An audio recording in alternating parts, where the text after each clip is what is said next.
पैसा तर सर्वच कमवतात, पण कठीण काळात फक्त कुटुंबच सोबत असते. राहुल एका मोठ्या सॉफ्टवेअर कंपनीत कामाला होता. धावपळीचं आयुष्य, कामाचा ताण आणि सतत स्पर्धा यामुळे तो कमालीचा चिडचिडा झाला होता.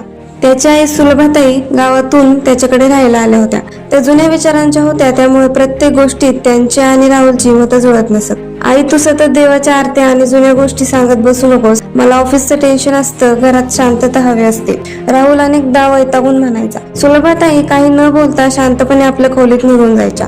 एक दिवस ऑफिसमध्ये राहुलचा एका मोठ्या प्रोजेक्टसाठी बॉसशी वाद झाला. तो प्रचंड रागात होता.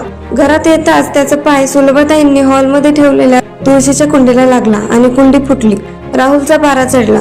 तो आईवर ओरडला. सुलभाताईंनी काहीच उत्तर दिलं नाही. त्यांनी शांतपणे माती आवरली आणि आपल्या खोलीत निघून गेल्या.